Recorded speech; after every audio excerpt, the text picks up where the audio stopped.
Welcome in to the best in true crime podcasting. This is True Crime Tuesday. I'm your host, Tim Dennis. I have an interesting story for you guys today, folks.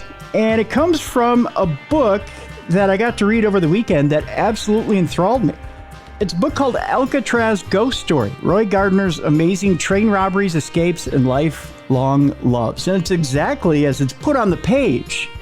It's a story about a man who is a train robber, a man who's an incredible athlete, a man who has his ups, downs, a man who's an addict, and a man who is going for that big score but always seems to trip over his own feet and ends up deeper in a hole, even though he's got good aspirations. And it seems like the man is snake bit. That's the best way to put it. We're going to delve into Roy's life and his tragic fall from grace, his continuing fall from grace as we continue on into his story. And it really is a sad story. The author of this wonderful book is Brian Stannard. Brian worked out at Alcatraz for 4 years and has some amazing stories about Roy, and how he developed this fascination with Roy Gardner is fascinating, especially since you had more, I guess you want to say, popular criminals or more notorious criminals like Al Capone and Machine Gun Kelly out there. I'm going to bring Brian into the program. Now let's welcome into True Crime Tuesday, Brian Stannard. Hi, Brian. How you doing? Very good. Thank you, Tim. Thank you again for having me out here. I really look forward to this. So one quick correction. So I currently work at Alcatraz. So oh, I'm you still do? working out there. Yes. Oh, I'm sorry. I misunderstood. So No, of course. So I started working there 4 years ago, and I'm still working there. I'm off today. So all right. Well, but I love talking about Alcatraz even on my days off. I could talk about Alcatraz indefinitely. Whenever my wife and I go to dinner parties or house parties, she has to assure everybody Brian is not on cocaine. He just loves talking about Alcatraz. That's wonderful. Well, you've got a whole bunch of people I know in my circle that will want to beg and plead you to go out there for ghost tours. I know that.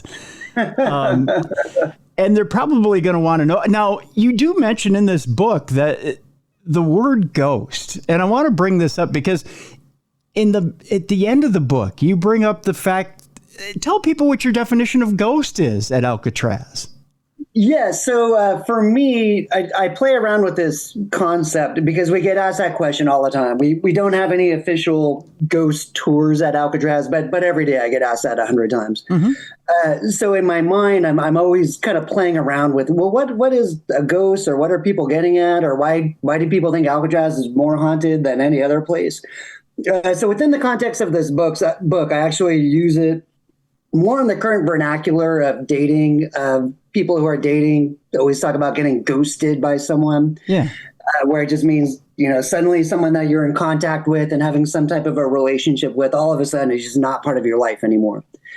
So for me, for Alcatraz Ghost Story, it's of course an acknowledgement that working at Alcatraz, we get asked this question all the time about ghosts, but I was thinking that it had a little bit more of a deeper meaning for both me and the story of Roy Gardner in terms of how it played out with his wife. And you had touched upon it in your introduction about the generalized story of Roy Gardner and how he has a wife. And so I can talk about how I became interested in the story, or just talk about sure. the broad well, strokes. let's touch first on what your meaning of ghost is, because it's a little bit different than what the typical meaning of ghost is. When we think of a ghost or spirit, we think of your actual physical spirit coming forward and me haunting you, Brian. Like, let's say my spirit comes from the afterlife and goes, ooh, Brian, I'm back to haunt you. You're not talking about a ghost so much as that. You're talking like a haunting memory, or the feel of a memory being there, the actual residual energy of somebody haunting a place. And in this place, and I'm just going to flesh out, I think, what you're trying to talk about here, and that is the actual energy of, like, say, Roy's wife Dollie showing up there, and the sadness that lurks in that, the sad energy that lurks in that place. Is that what you're talking about when you say ghost? Yeah, that's a great description. Keeping it even more simple is just when someone really, really misses someone, it is sort of like they're feeling haunted, not so much by a phantom or like a Casper the Ghost, but just, I think a lot of times our own memories and our own thoughts are the ghosts. Mm-hmm.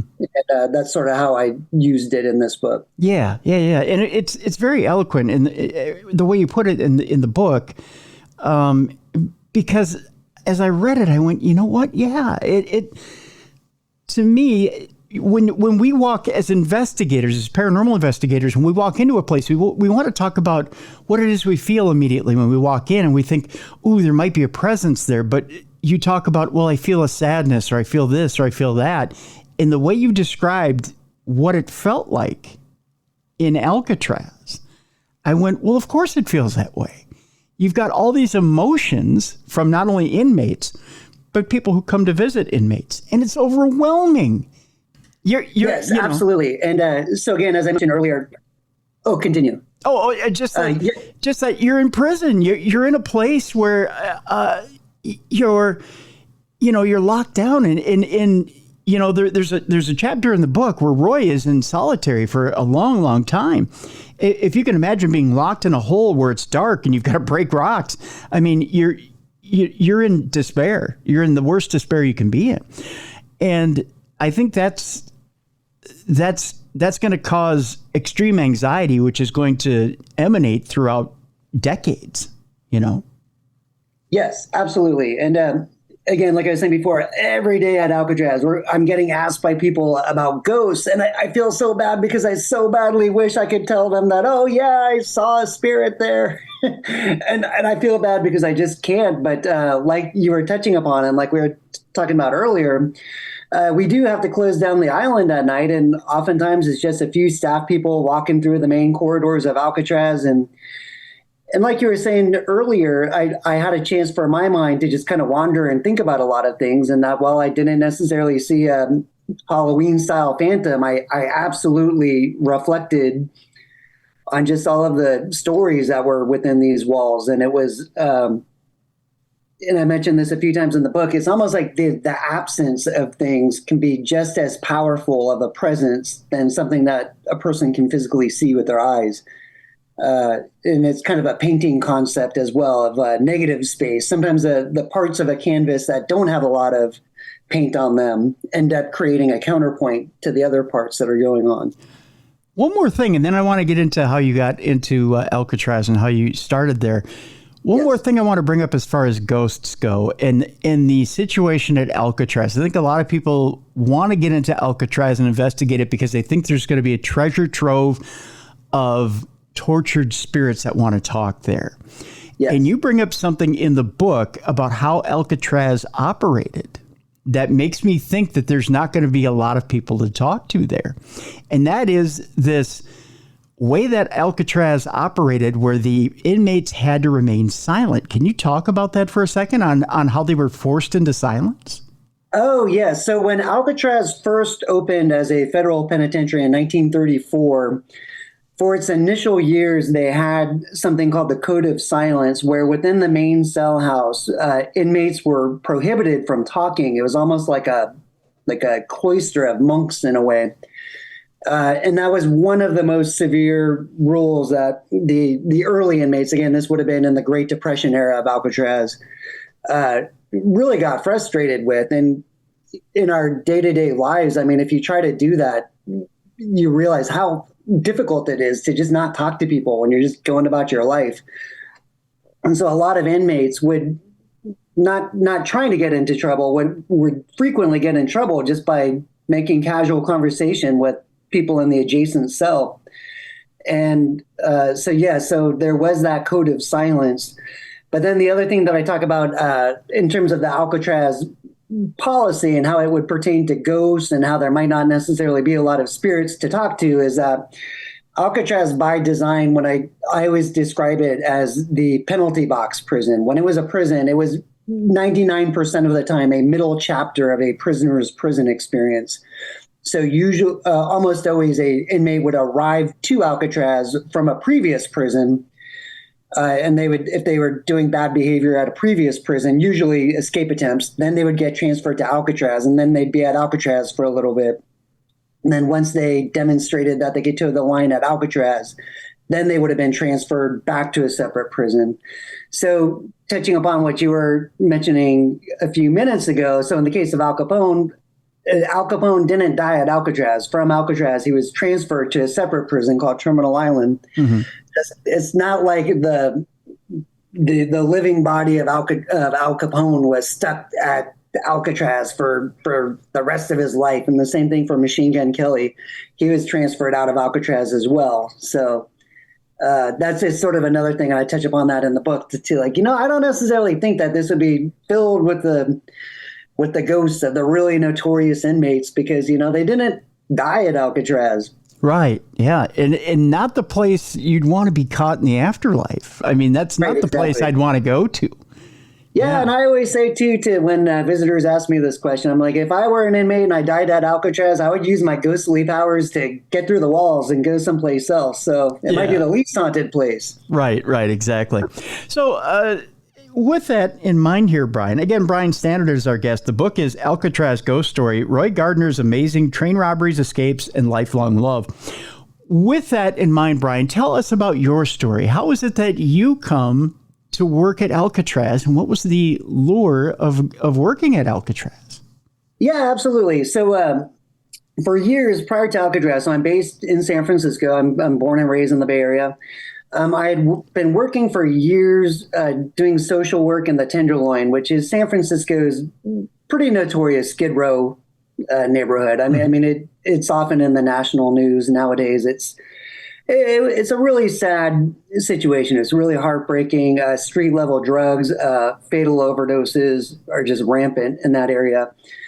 And it's where a lot of what they call SROs or single room occupancy hotels are. So even today, people who have just been paroled out of prison, frequently their first stop post-prison is in the Tenderloin and the SROs. Like I said, just a lot of street level drug addiction. A really sad place. Yeah.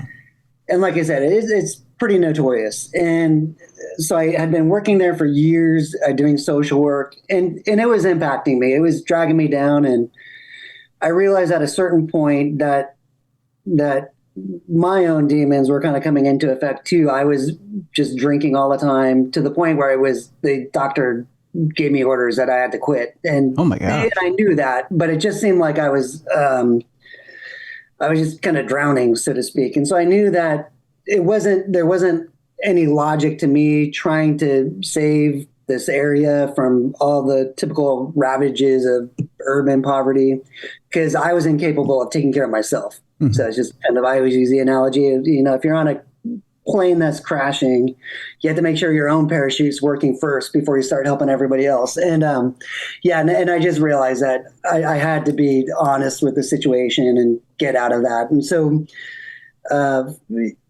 I quit drinking, knock on wood, that's going well, went to rehab a couple of times. But I realized too that I just had to get out of the Tenderloin. So somewhat on a lark, almost sort of like a midlife crisis pivot, a fancy Lamborghini, I decided to work at Alcatraz. And I'm very grateful that I made that decision because I love working there. Like I said, it was somewhat of a impulsive pivot, but I'm from the Bay Area, so I'm familiar with Bay Area history and I enjoy Bay Area history. And so I started working at Alcatraz about 4 years ago. And of course, it became a crash course on really learning all the details of all the inmates at Alcatraz, of course, Al Capone and the Birdman and all of that. But also amongst all of these stories that I was very quickly immersing myself in, I started hearing about Roy Gardner. And to me, I was just fascinated because, again, I'm from the Bay Area, and Roy Gardner, I was learning, was a pretty big West Coast guy, and he definitely spent a lot of time in San Francisco. And the more I was learning about Roy Gardner, I just found out, wow, this guy's really fascinating. And I'm from the Bay Area, and he's a San Francisco and Oakland guy, and I had never really heard about him until I started digging around the Alcatraz archives, and the information I'm finding is really, really interesting, but I want to learn more. But then when I was trying to find more, I was discovering that there just wasn't a lot of information beyond just sort of this initial tease that I got of this guy who, back in the 1920s, so the 1920s and the 19-teens, kind of the World War I era, mm-hmm. was when he was operating primarily. He was a train robber. He would rob mail trucks. And then when they would try to transport him to prison, he kept escaping from these prison trains, and he did it again and again and again. And he always seemed to do it with a minimum amount of violence. And he was a bit of a darling for the media at the time period, which of course was newspapers. So he got the nickname the Smiling Bandit. And by all accounts, he was overall a pretty friendly, polite guy, but he kept robbing trains and getting arrested and escaping. And he would, throughout the course of his life, he would toggle between robbing trains and being a bandit. But then he also was a family man, and he would work legitimate jobs, and he became a well-respected welder at the Mare Island shipyards, which is here in the Bay Area. So during the World War I era, when there was a big demand for new ships and whatnot, he was the foreman of his welding yard at the Mare Island shipyards, and then at another location in South San Francisco. So he would go through these phases where he was very well liked. He was very respectable. He had a wife and a daughter, and he could toe the line and do the right thing. But then, like you were saying earlier in your introduction, then he would just get off course. And for him, his Achilles heel was gambling. He would really screw up through gambling. Yeah. And the main big event for his narrative is one weekend he goes down to Tijuana. And again, I was chuckling at this because Tijuana has this long-term reputation for kind of being its own version of Sin City. But yeah, even going back to the World War I era, Tijuana was a place where people kind of had some made some bad decisions. So in the case of Roy Gardner, he goes to the horse track down at Tijuana one weekend and just loses all of the savings that he had been working so hard to accrue up until that point. And then he kind of limps back into San Diego across the border with his tail between his legs, trying to figure out how am I going to make things right with my wife. I'd been working hard. We've been saving money. We've got a small daughter. Like, what am I going to do? And so in order to make things right, he decides to rob a mail truck in San Diego. And then that just creates a chain reaction of events. And so all of these plot points of Roy Gardner's life are drawing me in as I'm learning about him. And then from my perspective, just with my own history of my own alcohol addiction, I definitely saw some similarities between his poor choices that Roy Gardner was making with the gambling and how he could, at certain points in his life, do the right thing and be a respectable person. And I think any person who's ever had their own addiction issues or has a family member or a loved one who's an addict, it has its own logic, and it's not really logic. I mean, I think the best description of addiction I've ever heard appropriately comes from the Velvet Underground song with Lou Reed, where it just goes, down for you is up. And I think that's the best nutshell for addiction, is just it doesn't make any sense. It's kind of in the world of the addict, everything that they're doing actually does make sense. Even to everybody else, it doesn't make sense. And so that's why I was really drawn into this story of Roy Gardner as I was learning more about it. And then what really sealed the deal is when I learned that once he finished all of his prison obligations, so he goes through a phase primarily in the early 1920s where he's constantly getting caught for robbing trains, and then he'll get arrested, and then he'll escape from the prison train trying to take him to prison. But then at a certain point, they managed to lock him down for the long haul at Leavenworth Prison in Kansas. So at that point in the narrative, in the biography of Roy Gardner, is when he's in prison now for the long haul. But then eventually, over the course of time, once he finishes all of his prison obligations in the late 1930s, he moves back to San Francisco and he lives in the Tenderloin in the late 1930s. And so that just became fascinating to me, knowing that when I was working in the Tenderloin, I would just see all these, I kind of had a front row seat to all of these sad stories or just all of these people where I was kind of wondering more about their backstory. And then I realized when doing this Alcatraz research, and oh my God, even going back to the late 1930s, you had people kind of like Roy Gardner who had just gotten out of prison and they're just trying to find their way in the world, and they're aging and they arrive in the Tenderloin. And so that just made it interesting to me to know that this place, the Tenderloin, which had been so fascinating to me, was even a compelling area for good and bad reasons, going back to the Great Depression era. I want to interject here for a second, Brian, and in your foreword to the book, Yes. You draw comparisons. You draw comparisons to, I guess I should just put it, your own addiction issues and then his addiction issues as far as gambling goes. And you compare and contrast. Yes. I want to interject as far as Roy Gardner goes, because as you talk in the book about, you kind of see where Roy is at. I see where Roy is at. His thinking isn't that unusual. What it is his actions are unusual. I think on an everyday scale, I think as we go through life, we all go, you know what? If I could just get to A, I'll be okay. And then A happens and we go, oh, okay, but if I just get to B, I can reconcile A and B will be okay. In other words, if and let me put it in monetary figures here so people understand what I'm saying. So with Roy Gardner, he's $1,000 in the hole. So he goes, for him, well, if I can just rob a train, I can get the $1,000. Well, you and I are thinking, if we just get a loan, or if we just get a good job, or if we just do something that makes sense, we can make up the $1,000. Roy didn't work that way. Roy thought big score, or he thought if I go gamble, I can get it. He was thinking not just outside the box, he was thinking crazily outside the box and thinking in ways that we don't think. And he was thinking in a dangerous mindset. And I think that's what you're talking about when you say down is up, much like the Velvet Underground song. In an addict's way of thinking, he wasn't thinking in conventional ways. Far from unconventional ways.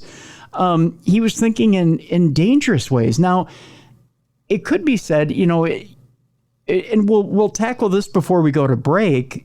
He was in an accident in which you could say that this accident could have affected his thinking. Will you tell people what this accident was exactly? Yes, of course. So like I mentioned before, so frequently throughout Roy Gardner's life, he would toggle between robbing trains and being a bandit, but then going through phases where he would be law-abiding. And during one of those law-abiding phases, this was before he was married. He worked at a copper mine down in southern Arizona, and this was in around 1907. So a really dangerous time period to be a miner of any capacity. Not that I'd want to be a miner right now, God bless him. Yeah, but incredibly dangerous work. And so he was part of this near fatal mine cave-in where the mine just collapsed on top of him, and the immediate assumption for the coworkers was that he was dead. I think they thought that they were going to be pulling out a dead body as they were pulling him out of the rubble. He wasn't dead, but he experienced a major head injury. And so they had to do an emergency surgery on his skull where they inserted a silver plate into his skull.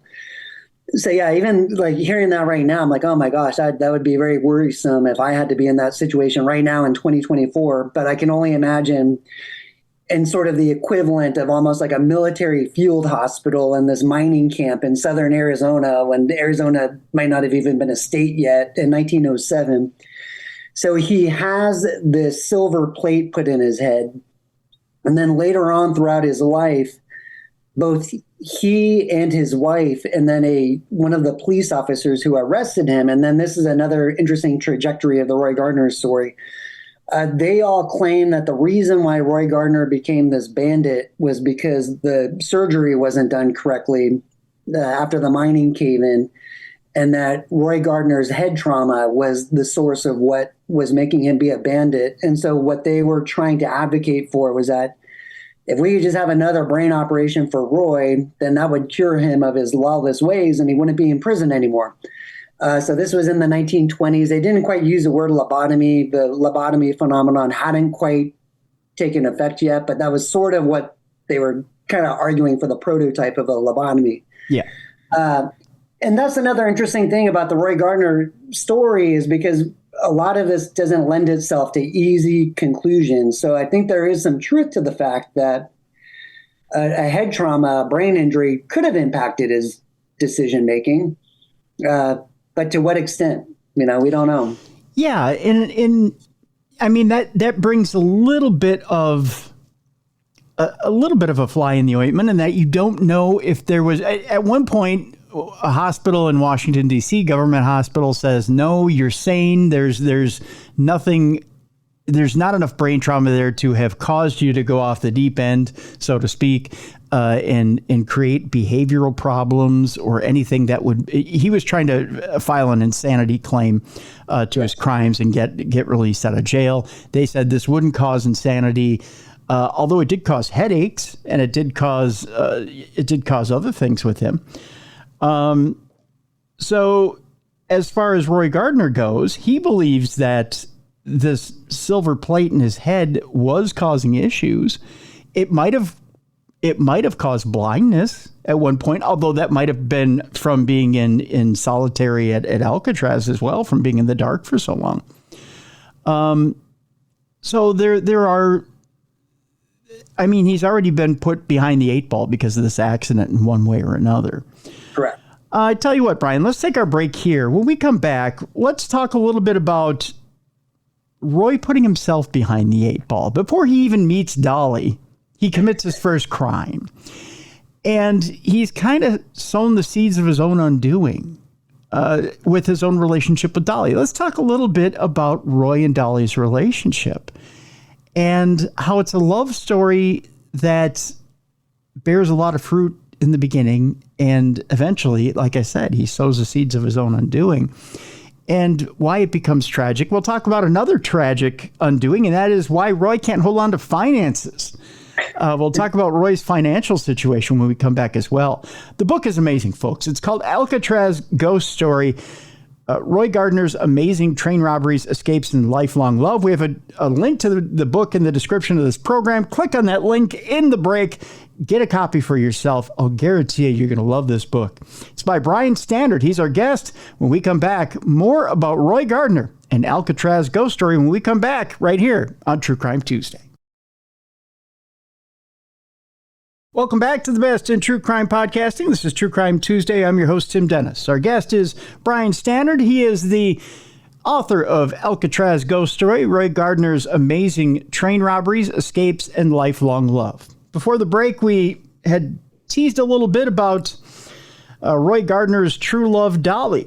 And before he marries Dollie, he notices Dollie and, of course, knows that Dollie is going to be the love of his life. Tell us a little bit about how he meets Dollie, Brian. Really quick, one really minor correction from a few minutes ago. Sure. So by the time Roy Gardner got to Alcatraz, he was actually within the world of prisoners, kind of an older inmate. He was 50 years old by the time he got to Alcatraz. Mm-hmm. So he was actually, especially within the context of his overall prisoner career, he ended up being pretty much a model prisoner at Alcatraz. Mm-hmm. So his time in solitary confinement was at other prisons. So at Leavenworth. Oh, I'm sorry, at Leavenworth. Yeah. Minor thing, but just wanted to correct that going forward. So going back to Roy and Dollie. So in the World War I time period, Roy Gardner is a welder at the Mare Island shipyards, which is a prominent location here in the Bay Area. Throughout much of the 20th century, it was a shipyard for the Cold War and World War II, and then going back to World War I. So Roy is a welder there, a well-liked welder. Again, this is a phase of his life where he's doing legitimate work. And Dollie, she is from the San Francisco Bay Area. Her family is from Napa, which is close to Vallejo, where the Mare Island shipyards are. She is 16, working at a ice cream shop. And one day, Roy, who at that point is in his 20s, he meets her and he starts courting her. And at this point, again, Dollie's a teenager. Roy is in his 20s, and he has quite a past. A lot of it he kind of wears on his sleeve. At this point, he's already been a boxer. He's already had his mining accident. There's a whole other chapter of his life where he was running guns in Mexico during the Mexican Revolution. He had escaped from a prison in Mexico already. But throughout his life, Roy is frequently a charming guy who always makes friends fast and easy, which is another interesting fly in the ointment. I like that description. Mm-hmm. In terms of trying to figure out like what is going on, like what is the concluding analysis of Roy Gardner, and it makes it tricky. It makes it very ambiguous, and I like that part because it's interesting. There's no easy answer. He has this head injury on the one hand that could definitely be impacting his decisions, but he's consistently a well-liked guy. He can walk into situations and be charming and make friends, and that is the case with Dollie when he meets her. My sense of it, and she gave a lot of really fascinating newspaper interviews discussing their courtship, which is where I got most of my information on her perspective. It definitely seems like he swept her off her feet. You know, she again, she's a teenager living in the small town that she grew up in. And then here comes this conventionally handsome man in his 20s. He's a working welder, well-liked by his coworkers. He has friends. He's got all of these international adventures. But there's one big thing he doesn't mention to her, and that is that he's already done time at San Quentin. So he never mentioned that to her during their courtship. And so, yeah, that was one of his first significant crimes in the United States. In San Francisco, he robbed a jewelry store in a very kind of bungled, impulsive manner. He was completely caught. And that's the other thing about his crimes. He was always caught. I mean, this isn't a case of Roy Gardner of mistaken identity. I mean, the crimes he did were the crimes he did. He just would always try to work the angle of, well, was it my head injury, or I'm such a nice guy and I didn't hurt anybody? Can you all take that into account? So during his very first significant crimes in San Francisco, he robbed a jewelry store, and it was in a very, very public place. There was a big opera concert going on at the time period out in the streets of San Francisco. So hundreds of witnesses, if not thousands, police everywhere. I mean, he was just straight up tackled with a tray of diamonds in his hands. So he went to San Quentin. There was no ambiguity as to what his fate was going to be. So he goes to San Quentin, and he's doing his time at San Quentin, which is here in the Bay Area. That's the other kind of weird thing about prisons in the Bay Area. There's Alcatraz, and then there's also San Quentin, which isn't too far away from Alcatraz. Both of them are on the waterfront. They're in these beautiful locations. It's just kind of a strange... I don't know what to make of it other than thinking that it's strange having these major prisons in these beautiful, beautiful locations. When San Quentin was built, it was built during the California gold rush. At that point in time, it was kind of considered the boondocks, but it's now become really nice real estate, but San Quentin is still there. So anyway, Roy Gardner does a little bit of time at San Quentin in the early 19-teens, but he's released early because, and again, this just speaks to the interesting tone of Roy Gardner's personality. He is a bandit. He's a criminal throughout the course of his life. That's a pretty consistent, reoccurring plot point, is that he commits crimes, but then in equal measure and also throughout his life, he is this charming guy who makes friends, and he kind of operates with this code of honor. So a major prison riot breaks out at San Quentin, and Roy Gardner comes to the aid of a guard who is about to be killed. Just to kind of be nice. And because of that, he's released from San Quentin early. So, and then it's at that point when he's released from San Quentin that he takes up work and begins the training and picks up the trade as being a welder. And then that's when he meets Dollie over in Vallejo at the Mare Island shipyards. And their courtship is rather quick, is it not? I mean, they get together rather quickly, and they fall in love rather quickly. Yeah. So, yeah, I mean, I think they definitely fell in love quickly. I think the courtship, like I said, I think that they fell in love quickly, but the courtship, I think, went on for a while. I mean, Dollie would have been, by today's standards, underage, but she was over 18 by the time that they finally got married. Dollie's family, she came from a pretty big family, and they were all based in Napa, which is pretty close to Vallejo and the Mare Island shipyard where they met. I never found any indication that they disapproved of the courtship with Roy. Again, at that point, he was not making it very obvious to anyone that he had done time at San Quentin. Okay. So when they met him, he was the welder. He was a working man, pretty charming by every account. And so I never read anything that suggested that her family disapproved of him. And then they got married, and pretty soon thereafter, they had a baby daughter. And then he actually became his own business owner in Oakland. He started his own welding company. So again, he's a legitimate businessman for significant chunks of time. And things are going pretty well with the business, but then things took a turn. Yeah, and so this is what was interesting in my research of the time period is that so immediately after World War I think we all kind of have a bias around the 1920s, as everyone refers to them as the Roaring '20s, and it was a really big party and everything was booming. But what I found really interesting when I did more research on it is that the early 1920s, or I think maybe a better way to think of it is that certain economists in my research almost said that the Great Depression, as how we think of the Great Depression, really began in the immediate aftermath of World War I, and that the Roaring '20s, the booming part, that was actually kind of an exception to what was overall a pretty bleak global economy. Starting in the immediate aftermath of World War I, it's almost World War I and World War II. It's almost like an ongoing war in many ways. All of the elements of World War I led right into World War II, including just this crushing economy and the devastating aftermath of World War I. The economy just went to hell in a handbasket. Mm-hmm. And so, and that impacted Roy and his business. So yeah, it makes him a little bit more sympathetic. So his business that had been booming all of a sudden isn't booming so much once World War I finishes. And, that doesn't give anyone a right to start robbing trains. But, right, yeah. But I think that definitely played into some of his decisions and maybe some of his sense of desperation. When he went down to the Tijuana racetrack, that was in 1920. So the recession or the initial roots of what was kind of the eventual Great Depression by 1920 was kind of revealing itself.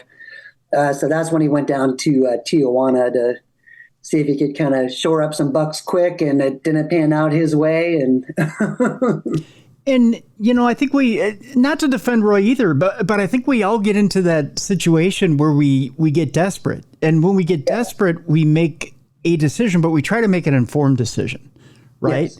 So we get to that point, Brian, where we go, okay, this is where we sit down and we have to be an adult. And we have to decide, here's the negatives, here's the positives. We weigh them both out. And then we make that, we swallow hard, make that big decision.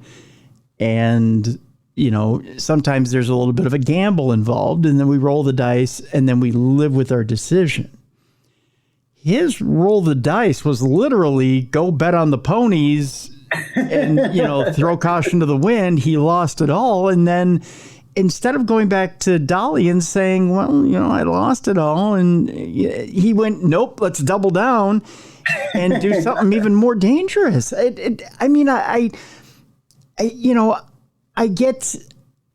get it, but I don't get it. I get that, we're going to cover one loss with another, another potential big score. Because if I win at the big score, then I can cover the loss and she'll never know. That's shame. I get that. You're covering shame and guilt with the potential big score. I get that. But the chances that it's going to work are almost nil.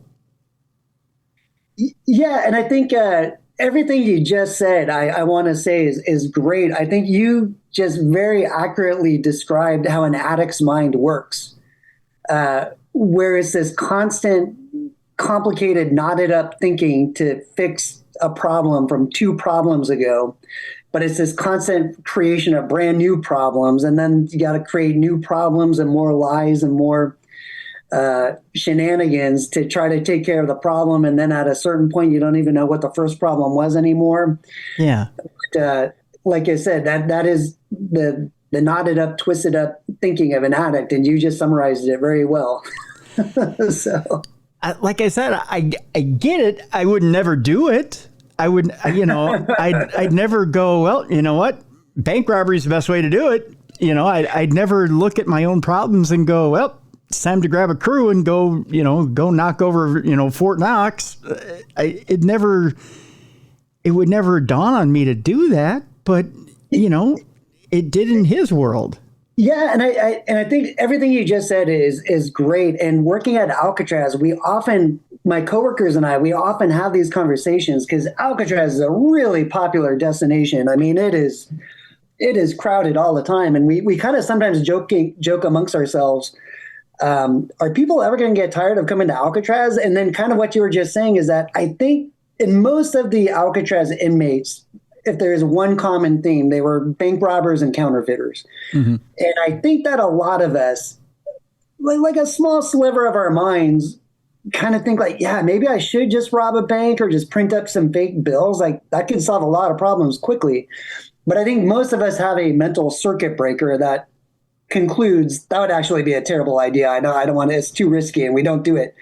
But I think that there is this fascination with members of the population who just said, forget it. I don't care. Let's roll a dice and see if we can get away with it. Yeah. So I think there is this kind of, it's definitely fascination with people who kind of have the guts to do things that most of us think about, but won't actually do. Well, and they did it too in times where it was simpler to do it and get away with it. We're in times now where, you think about, we always talk about the criminal element's not the smartest element in the world, but you think about what it takes now to be a part of the criminal element in the year 2024. Yeah. You have to have some smarts. Yes. Because the chances you're going to get caught are better now than they were even 100 years ago in the period we're talking about. Absolutely. Yeah. Yeah. And I'll tell you, even 100 years ago, they'd still catch you if you were doing this. And it wouldn't take much. Yeah. And it's funny because, you read some of what Roy would do. And one of the things I want to tackle here is some of the things Roy would do to stay on the lam in between some of these train robberies, because it was interesting how he would evade the law, because he did 3 train robberies overall, right? Correct. One was a mail truck in San Diego, and then a train robbery in Roseville, which is near Sacramento, and then another train robbery in Phoenix. He did a lot of, and then a whole lot of jailbreaks.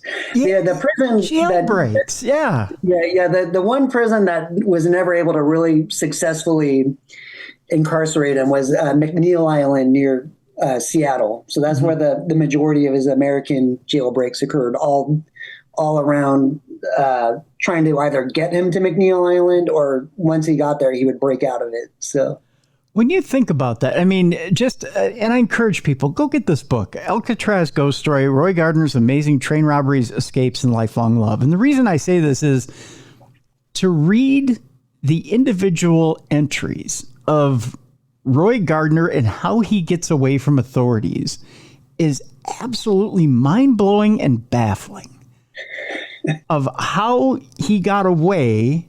And they kept upping the ante, didn't they, Brian? Every single time they had to lock him down and transport him, especially to McNeil Island, and he'd tell him, I'm going to get away. And he'd taunt him, I'm going to get away. And they would just go, oh no, we've got you this time, Roy Gardner. Nope. and he'd get away from jails. He'd get away from trains. And they, at one point they called him the Houdini of this thing. Yes. And then the human eel, that was the other human eel. Yeah. It was so slippery. Yeah, and he took pride in it until he became an older man, and he just got, Leavenworth really broke him down.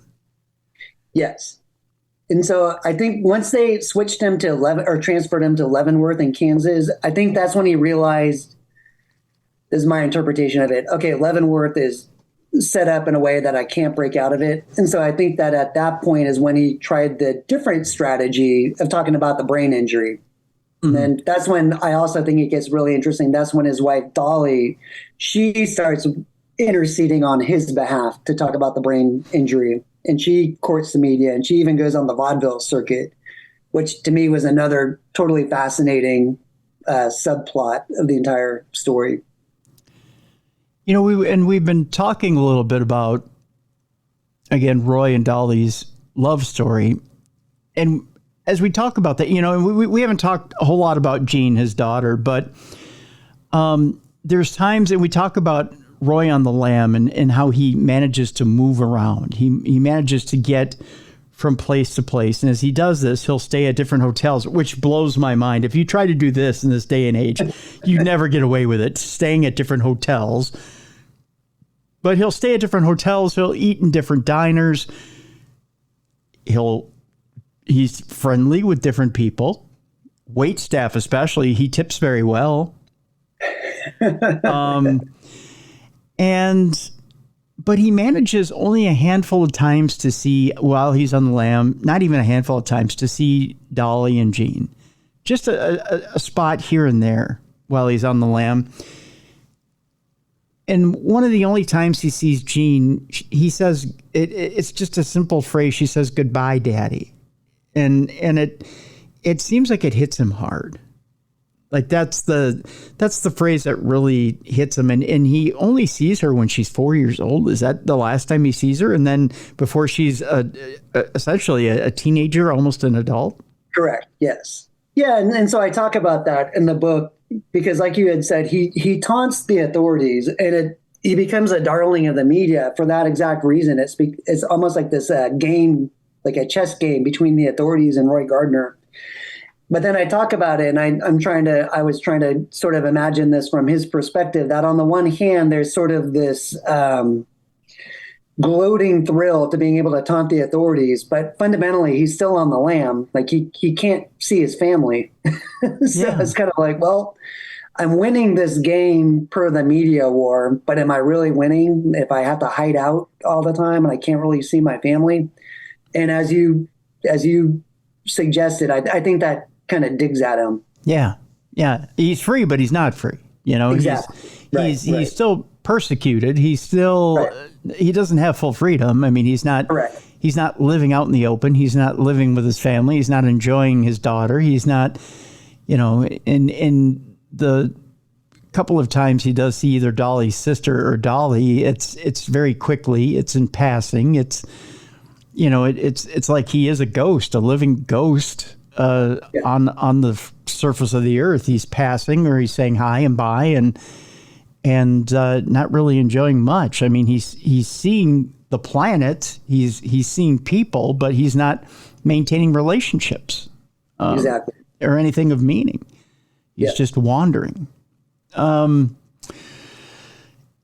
he's not really maintaining relationships inside prison either. It seems like a lonely life for Roy, doesn't it? Yeah, absolutely. I mean, I think it would be a lonely life for any inmate. Exactly. But then the one very interesting other plot is his friendship with Louis Sonny, the police officer who once arrested him. So, and again, I think that speaks to the nature of Roy's personality as being kind of charming and charismatic. One of the police officers who arrested him ends up becoming a long-term friend and sends him money in prison, and also goes on the vaudeville circuit advocating for Roy's release, claiming that a brain surgery will cure him of the lawlessness. And to me, that was just interesting that Roy was able to charm even the police, and I think their friendship was pretty genuine. Yeah. So, yeah. If he ever did have a friend, it was Sonny, that's for sure. Yeah. And again, we'll leave that for the book. I want people to read into that relationship because it's fascinating. Sonny took very good care of him, probably better care of Roy than Roy deserved. Yeah. Yeah. Oh, continue. Oh, go ahead. No. What were you going to say? Yeah, no. And so, that was the other thing about this, all of these dynamics and relationships, and why I found them fascinating is that there was also just kind of what we refer to as nowadays codependency, and you just defined it a minute ago, as when people give more than the receiving person deserves, or when people give and give and give, but the other person isn't able to give anything back. I think both for Dollie and Louis Sonny, that just kind of encapsulated that phenomenon. There comes a time, and we'll start to wrap up here, but there comes a time in Roy and Dollie's relationship where she goes to visit him for the last time in jail, and there's glass between them. And the visit is awkward. He feels it, she feels it. And you could tell it's the end of the relationship. And it's a sad moment. It really is a sad moment. But it's at that point that, you know, Dollie has kind of moved on in life, and she's given that appeal. She's made her money on vaudeville, trying to get the money together to get this operation for Roy. But she's although the show is a hit on vaudeville, and Sonny's show is a hit on vaudeville, they get turned down for the surgery for Roy, saying that essentially the surgery will kill him. Is that right? Yeah, and more or less. Like I said, they didn't quite have the language for lobotomy yet, but I mean, that's sort of what they were going to do. So I think from the perspective of 2024, we know that that's a bad idea, even if it were to happen. Yeah. So they're told that, you know, lobotomy is out of the question. And essentially, boom, it's ended there. And they're told that, no, Roy's not going to get out of prison, even with a lobotomy. It's, you know, your quest is over. At that point, Dollie's lost hope. And she's also told, well, he's been told that he's going to serve his sentences consecutively, not concurrently. And there's some confusion about how he's going to serve his sentences. So she's decided, well, I guess I don't have hope. And there's a nice guy that she works with. She's become a nurse. She's decided, I'm going to become a nurse, and I'm going to help people with mental health issues, because she's been inspired by helping Roy. So I'm going to help others. And she's decided she's going to go help people in San Francisco. Well, she meets a really nice guy in San Francisco. She ends up falling in love, as is bound to happen, right? She moves on with her life, which is sad. I mean, it's sad, but what do you expect her to do? She's a woman of 40 by this point, and she's lived her entire life for somebody who really didn't live his life for her. Right? Yeah. I think you summarized this really well, and that's why this whole story appealed to me, because, and I mentioned this in the introduction, is that all of the drama of his escapes and train robberies, that's kind of really exciting from the perspective of, like, if I was reading this as an adolescent boy, I mean, that stuff is exciting. But now that I'm approaching middle age, the relationship, it was a middle-aged relationship with all of the struggles and the ups and downs and the conflicts and the lack of any easy answers that anyone who's in their middle age in 2024 in a relationship, that's how it goes, you know? And so it's just interesting to me, the universal timelessness of how marriages and relationships work. You know, they're complicated, you know, and I think sometimes we think of, you know, the quote unquote good old days of, you know, we just thought that our great grandparents got married and everything was hunky dory, or, you know, and I don't know, they're just like us, just in a different time period. Is it easy to look back on this now, Brian, and just say, you know what, Roy Gardner was just an old-fashioned narcissist? A part of me thinks that, but again, why I think that this overall story is so interesting is that any route can be explored and entertained, and door number one is valid. Door number two is valid too. I think he was a narcissist. That would be my final conclusion. Like I said, throughout his life, he was toggling between, you know, is the brain injury, is that why I'm doing all this bad stuff? And again, maybe that impacted it to some degree, but he was charming. He knew how how to work the crowd. He knew how to court the media. I think that was another just interesting thing too, is that the newspaper reporters loved him. And in 1921, he was in the newspapers all the time. Mm-hmm.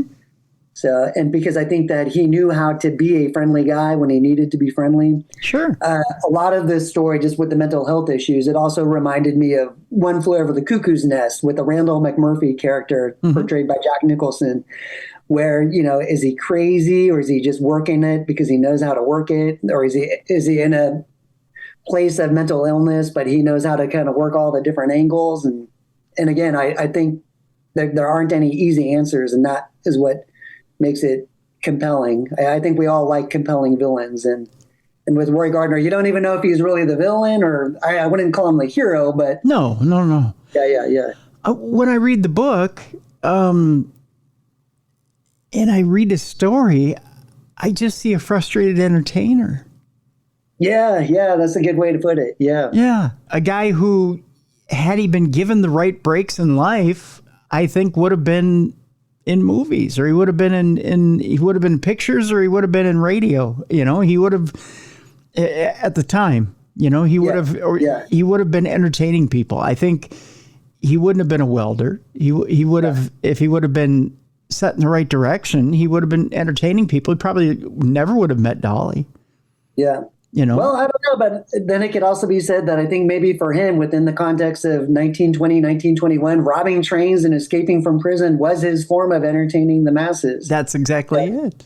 Yeah. During that time period, like you had said earlier, I mean, it was different in terms of the FBI wasn't around just yet. So he had a much longer criminal career than he would have had in today's time period, due to the kind of dislocated nature of law enforcement at the time. Well, and again, I mean, to dig deeper into it psychologically, he's using a physical medium in robbing trains to entertain, and I mean, it's very Buster Keatonish for the time. Yes. If you want to draw a parallel there, he's keeping his name in the news that way. And he's using comedy as he's doing it. He's affable, he's lovable, he's charming. There's even a little bit of Charlie Chaplin in there. He's combining Houdini, Charlie Chaplin, Buster Keaton, and he's getting in and out of these tiffs with police. And he's got the entire country behind him for a while, until he realizes that he's aging, much like Charlie Chaplin in one of his last roles, but he fails to reinvent himself. And again, I really like that analysis. Yeah. I'm not going to spoil the end of the book, but there's, his story ends a little different than some of the people I've just cited. But for the majority of the book, that's kind of the role he's taken. You draw a parallel of Fatty Arbuckle in there. There's that one of the people that's in the news while he's doing his thing. Fatty Arbuckle is a more careful parallel to draw with him towards his end. I think with Roy,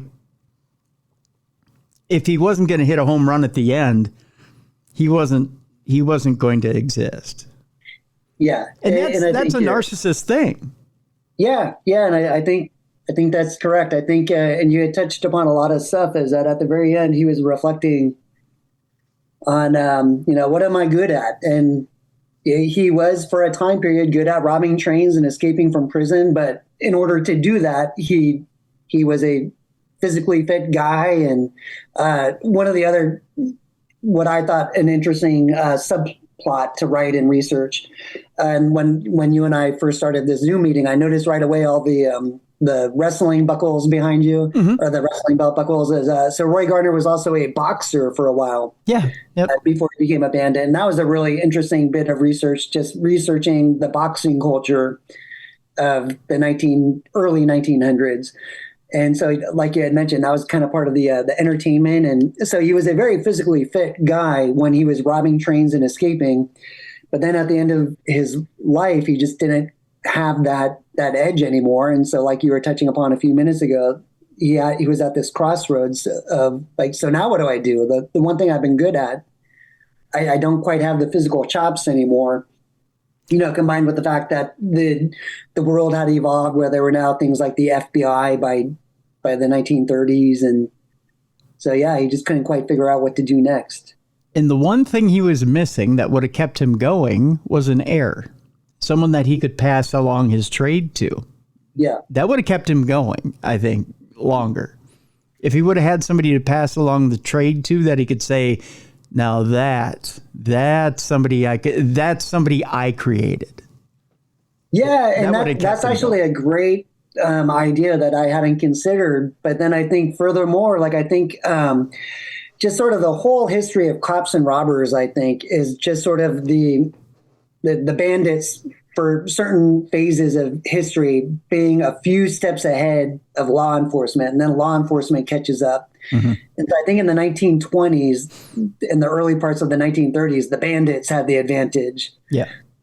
But then finally the federal authorities realized what they needed to do to get caught up, and things like the FBI were created and things of that nature. And so I think even by 1940, when Roy Gardner was finally finished with all of his prison obligations, it's interesting. I don't know if he would have been able to train an heir, because the same techniques he used in 1920, a generation later, you can't just disappear into Arizona after you've committed a bunch of crime in California anymore, because...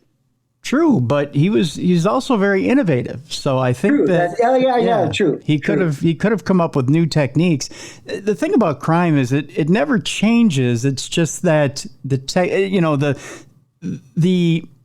the way you do it changes, but the standards are the same. You know what I mean? So, yes, exactly.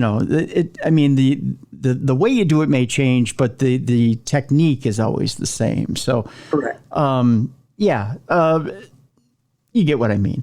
Of course. But a very interesting story. I encourage everybody to go out and get this book, Alcatraz Ghost Story, Roy Gardner's Amazing Train Robberies, Escapes, and Lifelong Love. Very interesting stuff. It's a great book you put together here, Brian. Brian Stannard is the author here. And folks, I encourage you to go pick up a copy. We've got a link in the description of this show here for you to go pick it up. Brian, I want to thank you so much for joining us today.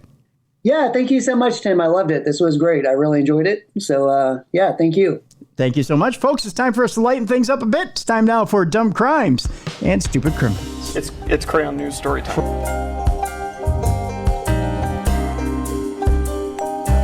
What happened with this dude, Christ Bearer? I heard he cut his penis off and then jumped off a balcony. Suspect pulls gun from butt, shoots twice at Denver police. What is your emergency? I need help. And what's the problem? I'm too high. You're too high? Yeah. It's that time again, the time you're all looking forward to. It is time for Dumb Crimes, Stupid Criminals. And in this case, we have a different co-host. We have one that you all have been asking for, and we're going to deliver. It's time now to bring in Bob Dennis, who you all have been clamoring for. So welcome aboard once again, Bob. Thank you. Are these people that I owe money to? Is that why they're looking for me? No. I've vetted all of them, and you don't owe any of them money. Okay, so then this must be like Senior Citizen Day. Yes, it's AARP Day here on Dumb Crimes, Stupid Criminals. I'm happy to be anywhere today. Yeah. No, it's not AARP Day. If it were, I'd be getting my card. I've been getting them in the mail. I've been getting the little envelopes. How does that make you feel? As soon as you hit, 50, I think it is, they start notifying you. Yeah. And but I don't want to get into, subjects and then end up having either endorsing or not endorsing something. So I'm not going to say anything. I'm going to be politically correct and just kind of say, wow, really? You're that old, Tim? Yeah. There you go. By the way, go ahead, plug the shows before we get moving here. Oh, all right. I do have a show that is linked with your page there, and that is Urban Legends and Stranger Truths, which has been fun and very successful, and people have been terrific. There's listenership all over the place, and I am truly enjoying that very much. That is the first one. I started that one a year ago in October. And then the beginning of February, I started another one, which is called Mob and Mafia News. And that is specifically about current day news in regards to both the mob and the mafia. Because the mob is by definition, it's just a bunch of people who are organized as gangsters, but not in a formal structure. Whereas the mafia is an actual formalized structure, but it can be something other than Italian. It can be Polish, it can be Romanian, it can be African, but they are mafia by the essence of how they are organized, with having a head of the group, such as a Godfather, the capital regime, and on down to the soldiers. So, news, and that is things that are happening all around the world with all of the different mafias. And it's actually fascinating. I didn't realize there were that many, and that's actually why I started doing it, because I found out, like in Japan, I knew they had the Yakuza. That was surprising to me. I knew that they were large, but to find out that there were others in Bulgaria, and Romania, Africa, and India, and all these other different countries around the world just absolutely astounded me at what they were doing and how they were doing it. So that's probably far more than you expected for me to plug in the show, but we'll send something from there to you sometime soon. All right. Well, that sounds amazing. So we'll look forward to Mob and Mafia News. We'll send people your way on that. And again, folks, if you want to, I always get the name of the show wrong, and my apologies. It's on darknessradioshow.com. It is Urban Legends, Stranger Truths. Yes. See? Yes. It's about some things you hear that are, they're not necessarily true, but they're well known, and other things that are not well known, but are true. Just strange things that happen. So, I know it's a difficult name, and I've been given a lot of grief about that by many people, but I have over 1,300 shows on the site, yes, so it's not I'm going to change the name. So I can probably change my name out of town. Don't change the name. It's just I have a difficult time that doesn't sound right. I know. I should say wrapping my head around it. I'm not going to say wrapping my mouth around it. That would be not proper for the kids. Whole strangeness level again now. Okay? I know. I know. I shouldn't say that. But let's move on with stories, shall we? Dumb crime, stupid criminals is what we're here for today. I am ready to go, sir. All right. We'll start off with a California woman who stole an Amazon van because she just needed to get back to San Jose. There's easier ways. Okay. She didn't keep the packages. That's the important part. That's right. And, we were talking with our guest, Brian Stannard. We were talking about Roy Gardner, the famous train robber in the 1920s. It's easy to jump aboard a train. It's easy to hold the pistol up to somebody and say that you want their loot. It's also real easy to go to jail for that. But it's also real easy to not hurt anybody and then say, well, I didn't hurt anybody, so don't arrest me, or don't make me do the time for it, like Roy said. But this California woman, told police she stole an Amazon worker's van last week because she just needed to get back to San Jose. Well, you could take the bus, you could take a train, you could take an Uber, you could take a taxi. There's so many different ways these days to get back to San Jose, isn't there? But do you know the way to San Jose? I'm going to go there someday. See, you quoted the song. A long time ago. It's an old reference. Never mind. No. I get the reference. Some of our audience may not, but I get it. Palo Alto police received a call just after 3:30 p.m. on Thursday from an Amazon driver who said someone had stolen his van loaded with undelivered packages. Investigators found that the worker had parked his van eastbound in the 400 block of West Charleston Road while making a delivery. The worker left his keys in the ignition and the engine running. As he was returning to his van, the worker saw it being driven away, police said. The worker watched the van make a U-turn on West Charleston Road and then head southbound on El Camino Real. Investigators worked with Amazon dispatchers to live track the stolen van and found the suspect exiting the vehicle after she'd parked at an Amazon facility in the 900 block of McLaughlin Avenue in San Jose, roughly 20 miles south of Palo Alto. Detectives arrested 36-year-old Elena Flores of San Jose, California. She was booked into the Santa Clara County Main Jail for felony vehicle theft and for committing a felony while out on bail for a felony. Wow, he's just compounding it. It probably wouldn't have been quite so bad if she had delivered a few of the packages along the way. They may have actually, She could have made some money. Could have made a couple of bucks and gone legit, but no, she had to steal it. That's like there was a story about some people, a woman in Pennsylvania. Now, I don't want to ruin this for you, but where a woman walked up to a Walmart where some Amish people had parked their buggy. Because Amish people do the old style life with the horse and the wagon. They had parked their buggy there and gone into the Walmart to get something. Mm-hmm. When they came out, the woman had taken the buggy and had stolen it and taken it for a ride and didn't go very far and then left it and walked away. They came out and they called the police. Well, fortunately, somebody had seen the woman and was able to identify her. Turns out she also was wanted for something in previous history.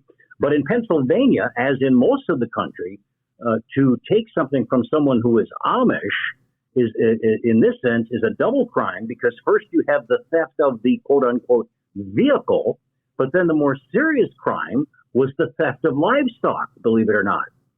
So it was she could have gotten by with a simple, I can't think of the word, like snatch and grab of a car type thing. That would be the equivalent of taking the actual buggy itself. But because she took the livestock, it was an accelerator as far as the crime, and she ended up getting actually additional years of time, not because of the horse itself. Really? There you are. Yes, very odd story. Wow. No. Very interesting. Very interesting indeed. This next story, Bob, is an interesting one. I actually saw the video before we jumped online from TMZ. I don't know if you've seen the video or not. The Clippers, the LA Clippers, are building a new $2 billion arena. And it's quite the crown jewel for the franchise. Two teens broke into it. And when they broke into it, they filmed it on TikTok. They made the mistake of showing their faces. There you go. And they were quite proud of it as they did so. In the TikTok footage, they said posting is so crazy. They were so proud of it. Two teens in California broke into an unfinished $1 billion NBA arena in the middle of the night, even shooting some hoops for the world. They weren't too bad as far as hitting the hoops, by the way. At one point, they take out a fire extinguisher and they're hosing down one of the hoops in the one of the ends of the arena. They kind of did some damage there. They also outraged local officials. Okay, I would imagine. Yeah, in fact, the mayor is, to say he's pissed is putting it lightly. The juveniles seemingly entered the Intuit Dome, which is the future home of the Clippers in Inglewood, California, when they climbed an orange work ladder outside the construction grounds, which is a permanent ladder on the outside of the Intuit Dome. The over 90-second TikTok video was posted Thursday. The brazen duo recorded themselves strolling around the empty stadium's hallways and bleachers, then shooting basketballs on an uncompleted court. The video shows one suspect who wore a LA Lakers pajama pants and Crocs to kind of throw a little insult into it. Yeah, I was going to say, boy, that's going to cause some trouble. Yeah. Used work buckets to try to slam dunk. So he set up some work buckets, jumped on the buckets, and then dunked.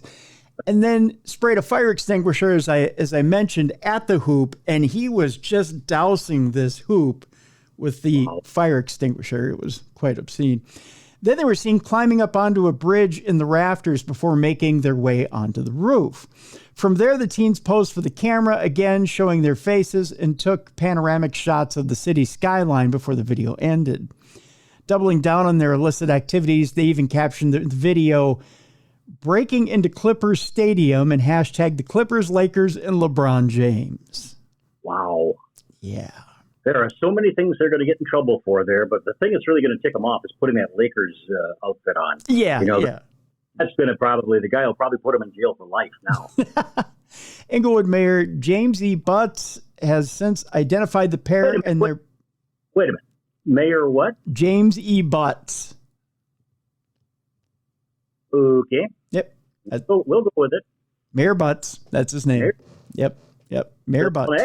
Head. Is that what they call him? Or is this like, I don't know, I have to be respectful. Mayor Butthead. Yes. Well, no, Mayor. At least it's not Seymour Butts, you know? Well, that I could understand. At least he'd be in a stadium there. Sorry. Old joke. Yeah. Mayor Butts has since identified the pair and their parents. He knows them both. Wow. Yeah. So they're not getting away with anything. That's right. I mean, does it say how old the kids are? Because you said juveniles. They're juveniles. They have to be under 17. Yeah. It doesn't say how old they are. Mayor Butts was quoted as saying, "It will be very clear to these young men and to the people who are TikTok followers that you have a moment of TikTok greatness followed by a little bit of misery. And so we don't play around with these things." Yeah, they're in trouble. Although being juveniles, they'll probably not get as severe a penalty as if they were, grown-ups who had broken in, because they will have the bane of innocence about them. So, anyways. Butts also said security will be bumped up at the privately funded arena as the city is fully aware of the careless criminal behavior flaunted across social media. He's not pleased. He's to say he's not pleased is putting it mildly. He's a personal offense to him. This is a couple of knucklehead kids that ended up breaking and entering and damaged the property. But I mean, it wasn't like a personal insult to him. He doesn't own the arena. It's a private venture. So, but he's insulted. He's incensed. He must be up for election or something. I think he is, but I don't know. I don't know if he's got his own money in it, if he invested in it or what. But he's not pleased. He's the mayor, unless he's scamming something on the side there. I would think that not that we would rule that out, but I mean. It sounded like, well, it was the Intuit Center or Dome or something, right? So yeah, yep. Yeah, so they're putting up the big ponies to make them ride on that. So, oh well. Here's a picture of the kids between you and I. Here's the kids. Low for me. You can't. Oh wait. Oh, here we go. Oh, he's shooting the fire extinguisher. Okay. Look at that. You see that? If he can't see his face, he could have gotten away with, because he's looking away from the camera and spraying towards the hoop. Yeah. I mean, he just doused that hoop with the fire extinguisher. And I mean, that stuff is, you can clean it up and you can clean off the hoop, or you can reinstall a new hoop. That's not the point, but it's just the damage done by it is it's kind of egregious, you know? I mean, you didn't have to do it. So pretty dumb overall. Yeah. That's right. Let's move on. An accused thief runs into a police station, then gets in a fist fight with a chief. This, according to Alabama police. A 42-year-old accused of stealing a vehicle ran from custody, then ended up fighting a police chief, according to Alabama authorities. On February 28th, the Florence Police Department was searching for a vehicle reported stolen when they found it near the station, according to police. An officer tried to take the man in the vehicle into custody, but he resisted arrest. The Florence chief of police, Ron Tyler, was in the parking lot when he heard the commotion. He ran over to assist. Then the man bolted and ran into the lobby of the station in an apparent attempt to evade arrest. A scuffle ensued inside the station when the 42-year-old pushed the chief, according to officers. Tyler's head was slammed into a chair, and then the fight ended with a hole in the wall. Ouch. This does not sound like smart overall. Again, dumb crimes. Right. I was literally emailing HR earlier today with some preliminary retirement questions, Tyler said in the release. Oh, it was that typical I'm getting ready to retire and nothing's going to happen to me scenario you see in movies. I never imagined I would wind up in a fist fight before the day was out. Well, it's always a possibility if you're in law enforcement, I guess. I mean, especially if somebody runs in and does, dumb stuff. That's true. Other officers arrived to the lobby and were able to take the man into custody. Now he's charged with robbery, theft of property, disorderly conduct, resisting arrest, and criminal mischief. He was booked into the Lauderdale County Jail on $33,500 bond. Other than a little blood on the chief's clothes, he said no one was too worse for the wear and no one needed medical treatment. All right. Well, and if you had those on your bingo cards, please make sure you have them covered at this point in time because we are progressing quite rapidly today. You just made me think of something. It was a story that I had on my podcast. It was in Italy where this small group of mafia had been getting away with quite a bit of crime, and the local constabulary couldn't figure out why. They were constantly ahead of them. Well, it turns out that this small group of mafia, which was headed by a woman, had actually taken GPS, the little magnetic GPS, and put them on 12 of the 20 police cars in the city. Oh, wow. So that people to follow them around town and know when they were nearby or getting close. So, and this had gone on for 2 years. And then finally, after 2 years, the police finally looked at the vehicle and said, well, doggone it, what's this thing on here, Harold? And, then they realized that the criminals, who were smart at the time, had actually put the GPS on the cars. Well, they have since been removed, obviously, but it was just another one of those things that eventually everybody gets caught. That by the accent, that must have been Southern Italy. Yeah, Southern Italy. Right. I'm Italian. See me? I got 2 eyes and I am Italian. We'll move on here. See, it's going downhill in a hurry, isn't it? No. You thought, oh, this will be great. We'll have the old man on. He's not quite senile yet, so we'll get him through it. It is. It's going splendidly. It is? Wow. I think it is. I think it is. So you have coming up now, another story. I like these. These are good. Yeah, these are good stories. This is a worst case scenario though. This next one. A bride is assaulted at a wedding reception. The victim's brother, a groomsman, now faces felonies. Wow. Yeah. We're going from bad to worse here. A wedding guest argued with the bride on a weekend. This was actually a couple weekends ago, before assaulting her and striking multiple wedding goers with his hands and feet. Evidently, everyone was kung fu fighting. Or they were barefoot. Yes. Cops. I'm sorry, what? Nope, go ahead. Okay. Cops allege that 45-year-old ex-con Ronte Stokes attended the February 24th nuptials of Anita Brooks, his sister, at the Event Hall, a banquet facility in Largo, Florida. Of course, we're going to Florida for this one. Yes, the home of all craziness. That's right.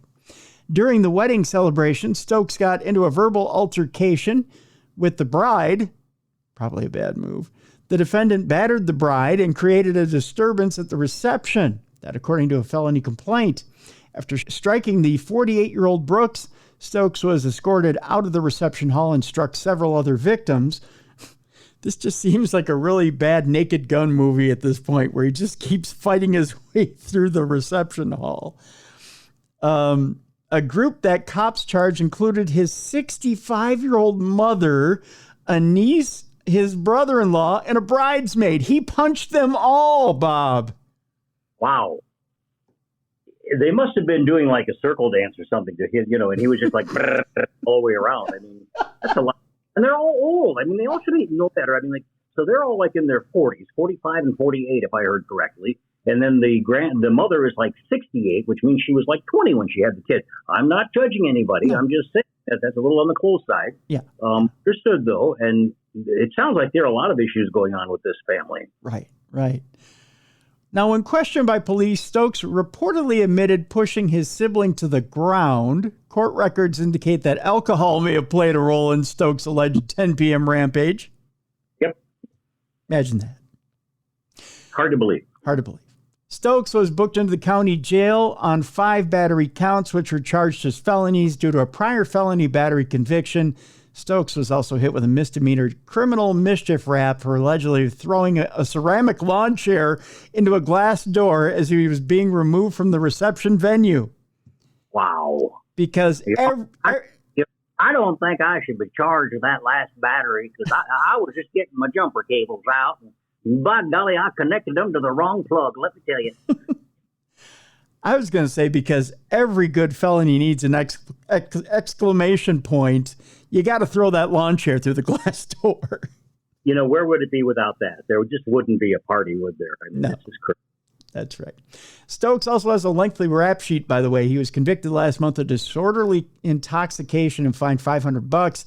He also has been found guilty of possessing fentanyl and marijuana. They kind of... If you're on fentanyl and marijuana, by the way, you shouldn't be punching out the entire party. Well, that's almost an anomaly. I mean, you know, there's the old saying that if you have 5 people together drinking alcohol, sooner or later they're going to break out in a fight. But if you have 5 people together smoking a joint, you're probably going to form a band. That's true. He also, by the way, has spent a combined total of more than 10 years in Florida state prisons. Jeez. Maybe he likes it. You know, some people can't afford those VRBOs. You're finally free and you're out at a party. You decide to punch everybody out? I'm thinking he was beyond recognition of his capabilities at that time. He had to be. Something is just wrong with it. What was the groom doing? He wasn't defending his bride. Where was he? Hiding somewhere? He was running for his life is what he was doing. I hope he did it before they said I do. And he finally looked and went, man, I'm not going to get into this family. But I probably already said and done. Probably just said, I changed my mind. I don't. You ran. Evidently, there's more going on at Dunkin' than donuts. Is that right? Yeah. According to this, a Dunkin' manager stole $153,000 from the business. The best part of it, though, is when questioned about the large deposits in her bank account, she told police that the money came from her boyfriend's drug sales. Well, there you are. Yeah. Well, everybody's got an excuse. Yeah, you know, it makes logical sense, right? Sure. A former manager, and by the way, we are going back to Florida here. A former manager at a Largo Dunkin' store has been arrested on a charge that she stole more than $153,000 from the business. Molly Christine Cox, who's all of 50 years old, she's young, so don't blame her for her discretions. Wait a minute, you said she's what? 50. She's young and impressionable, Bob. Yeah, I'm going to let that go because I know you're looking at that in context of your own age, and I'm saying, let it go. Well, yeah. Good grief. Yeah. Come on, you're a half a century old. Wise up. 50-year-old Molly Christine Cox is facing a felony grand theft charge. She was arrested on Thursday and booked at the Pinellas County Jail, where she's being held without bail on Friday. It was only $153,000. I mean, come on. Cox left her job after an audit and was currently working at Burger King, according to court records. She wouldn't do the same thing twice, would she? Of course she would. Absolutely. Oh. I would. The first would do it after having heard about that would be to have the Burger King audit their company as well. I mean, because, you know, when people get light fingers, they have light fingers. And well, I don't think they're going to mind if I take a couple dollars here. I mean, it's just, I'm just borrowing it. I'll put it back at some point. You know, maybe. Deeper. Dumb goes the dumber. Cox was manager at the Dunkin' store on Missouri Avenue for years, during which the thefts occurred, according to an arrest affidavit written by a Largo police detective. The store conducted an audit after the store had a payroll shortage, just a wee bit of a one. The audit and a later police investigation showed that a large number of deposits were missing that were supposed to have made it to a Wells Fargo bank. Cox was the person responsible for those deposits and was shown on a surveillance video leaving with the deposits. Whoops. Police subpoenaed Cox's bank accounts and found a significant amount of deposits into her accounts from sources other than payroll. That'll get you caught. I mean, there's so many things that these people are doing wrong. Not that I would do it myself, but I'm just saying that if you're going to do this, if you're going to take the money out and you're going to be seen walking out, at least you could stage as if you were robbed or something, or if you're going to deposit it somewhere that isn't in where it's supposed to be, you would think you would have it in an account that wouldn't immediately identify you as being the person that has the money. And lastly, there isn't anywhere in the world today that they don't have cameras focused on you every minute of your life, And that is rather good video, I'll tell you. So you're going to be seen and heard and caught. I mean, there's just no way to get around that. I mean, that's, again, we're going back to dumb crimes. And stupid criminals. Yeah. And stupid criminals. In a later interview with detectives, Cox denied committing the thefts and said her extra income was from her boyfriend's narcotic sales. Well, of course. Well, yes, I mean, but then, okay, now, and here's the thing, is that they could actually get him not just about the drug sales, because they won't have any actual evidence, but if it was her saying that it was his, they could probably get him on tax evasion. Yeah. I mean, it's just, there's no way out of this. They've got you cornered. That's right.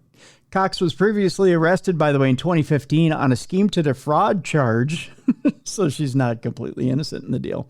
She was charged in that case with stealing about $2,100 worth of lottery tickets from a Winn-Dixie in Tarpon Springs, where she worked. Oh, so you're saying she's got a record.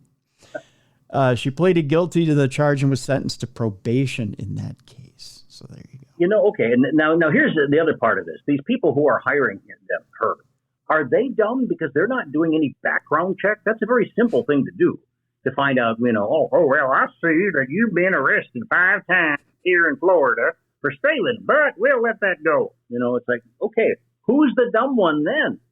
Well, in Florida, it's hard to find workers for jobs like fast food and in convenience stores and things like that. So, and they pay so low down there too. I mean, the average starting pay for convenience stores and fast food is like $8 an hour.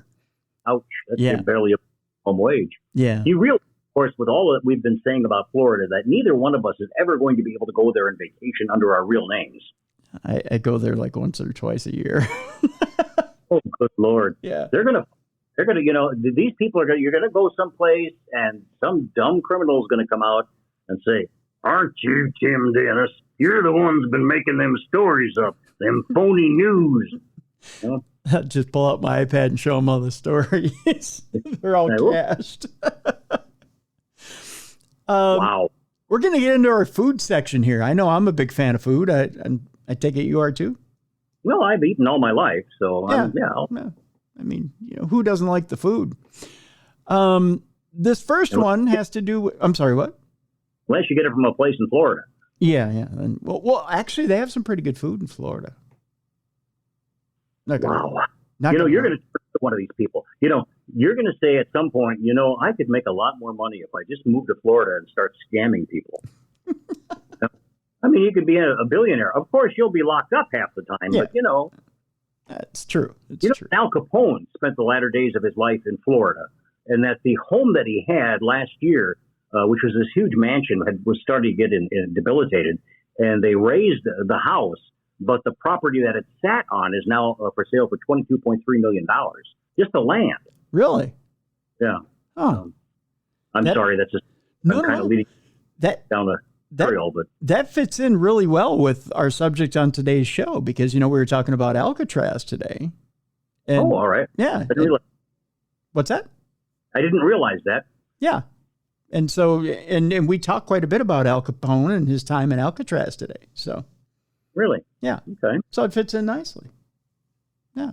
Wasn't he like the number one guy, the first guy to go into the place? Like yes. In 1931 or 32 or something like that? Yeah. Yeah. He was, I'm trying to remember what prisoner number he was, like 85 or something like that. He was within the first 100 prisoners. In fact, Roy Gardner, who's the main subject of the Alcatraz ghost story, which is the book we're talking about today, was one of the first 100 as well. So, and in fact, Roy Gardner, the guy we talk about, it was rumored that he saved Al Capone's life in the laundry room when he was attacked. Interesting stuff, huh?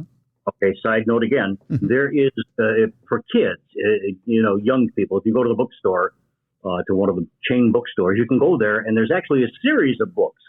The first one of which was called Al Capone Does My Shirts. And that was, it's written for kids, by kids, kind of thing. So it's humorous, but it talks about, the things that he has to do after he's locked up. But anyway, it's just kind of a cute side thing. If your kid's looking for something, and if your kid's into crime and all that kind of stuff, when maybe you should move to Florida. I don't know. Actually, it's an interesting title. Al Capone Does My Shirts, because he did. Yep. He worked in the laundry at Alcatraz. So really know that part. I suspected it, what I had heard, but I'm waiting for my shirts to arrive, and they still haven't gotten here. So give it time. That's all I got to say. We're doing time. Yeah, there you go. So our next story has to do with the cinnamon roll robber. The cinnamon roll robber. Yeah. Sounds delicious, doesn't it? Sounds spicy to me. Yeah. A Nebraska man walked into a quick shop convenience store on the February 28th and demanded money. He had a Hostess cinnamon rolls box on his right hand. I know it sounds odd. Yeah. Hiding something or what? Well, I think the whole thing was supposed to conceal a handgun, but fearing that the container concealed a handgun and not individually wrapped frosted pastries, the female Kirk handed over cash, according to the Lincoln Police Department. Cops responded to the incident, identified 24-year-old Lincoln resident Isaiah Bartu, who was a possible suspect. While speaking with officers, Bartu attempted to flee on foot, but was quickly detained. A subsequent search of Bartu turned up 4.1 grams of methamphetamine, a silver handgun, and an undisclosed amount of cash. According to cops, he was arrested on multiple felony counts, including robbery, possession of a controlled substance, and use of a deadly weapon in the commission of a felony. Bartu is locked up in advance of his scheduled arraignment for the heist at Quick Shop. Bartu, who has a gun tattooed on his right forearm, previously served more than 2 years in state prison for a 2021 assault conviction. He was arrested in April of 2020 for striking a liquor store employee in the head with a bottle of Jack Daniels during a robbery, which netted him and two female accomplices 2 bottles of booze. Wow. Okay, but here's the thing. Here's the really dangerous thing that this young man obviously was not thinking about. When you come between a box of donuts and a couple of cops, you have put your life in danger. That's true. I'm just saying. And I mean, if you're putting a cinnamon roll box over your hand and you run into police, you're going to lose that hand. It's true. It could be, you could have that just nod right off. They may not even have looked. They would say, oh, cinnamon rolls, donuts. Yeah, we're in. That's right. That's right. Little bonus story for you before we get to our not safe for work story, which is going to end Dumb Crimes, Stupid Criminals today. Okay. We're a big fan of the McDonald's here on Dumb Crimes, Stupid Criminals. You in the McRib again, is it? No, we're not going into McRib territory, but I got to tell you about a guy I absolutely admire and I'm repulsed by at the same time. Well, that sounds interesting. I'm ready for that. And he's in your neck of the woods. Really? Yeah. Guy by the name of Don Gorski. Okay. He's the Guinness record holder. The guy from Fond du Lac. Yeah, Fond du Lac. You know him. Yes, I know. Yes, I know of him. Yes. Yeah. He's at 34,000 Big Macs and counting. He's still eating them. Yep. Yeah. He's made the news because 2 years ago, Don Gorski, who has a taste for Big Macs, after a half century of scarfing them down, he's eaten 34,128 of them, and he's still going. The thing is that if you see a picture of this guy, if you look up his name and you see the picture of the guy, just man who eats all the Big Macs, he's not big. He's thin. Yeah. He's not a big overweight guy. I mean, it's not like he's eaten 35,000 of these burgers and he's turned into a balloon in the Macy's Day Parade. He's actually pretty normal looking, which is kind of amazing. Right. They're saying that he was At one point downing 9 Big Macs a day, but since he scaled back to 2, he also forgoes fries with his meal and walks about 6 miles a day to stay in shape. Wow. That's impressive. I wouldn't be able to get through the door if I was doing that. Yeah. They ask what else does he eat? He says no breakfast and small snacks of ice cream, chips, or fruit bars. Good Lord. Ice cream, chips, the fruit bars I can do without. But I mean, how does this guy get by? He's got to have the metabolism of like a mouse or something, or a bird, where it's just going, and chewing up all those calories. I mean, that's incredible. He says, they ask him, don't you get bored? He says, when I like something, I stick with it. He said that in a 2021 interview. He said back when he had only had 32,340 Big Macs literally under his belt, he had marked only 8 days since that day in 1972 without eating a Big Mac. Wow. So he's obviously got to be like in the Guinness Book of World Records. Oh, yes. Yeah. I wonder if he's ever done any TV shows. Like years ago, he would have been on somebody like Letterman or something, or maybe nowadays he'd be on a Tonight Show or a late night kind of thing. Oh, most definitely. They asked him, what about the Whopper? Have you ever had a Whopper? He told Guinness World Records that he tried Burger King's rival sandwich once in 1984. He wasn't impressed with it enough to switch. Wow. That would be a commercial on TV for cigarettes where the guy would say it was from Terryton, I think was the cigarette. And they used to say, I'd rather fight than switch. And they'd show a guy black eye. But So same thing applies to this guy with Burger King and McDonald's. Although I personally would probably go with the Burger King myself. Yeah. I'm more partial to a Whopper than I am a Big Mac. That's just me. So yeah.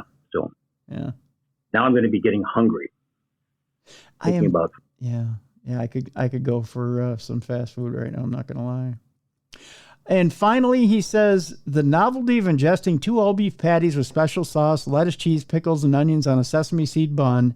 Are you singing the song by now? Yep.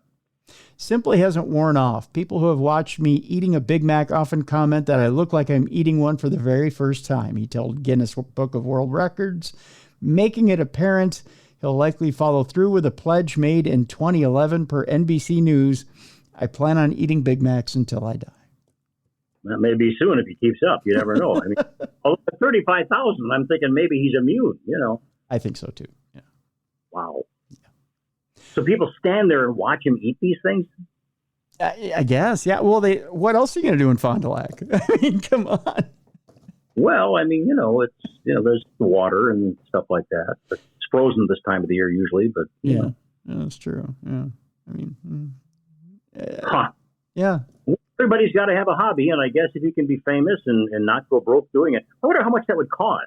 35,000, Big Macs on an average. I mean, what is a Big Mac these days? $5-6? I have no idea. The truth is, the last time I had a Big Mac was probably back in the 1980s, because I just didn't go to McDonald's. For some reason, I don't know why. I don't know if so. They're like $5-6. I gotta think they're at least $5-6 now.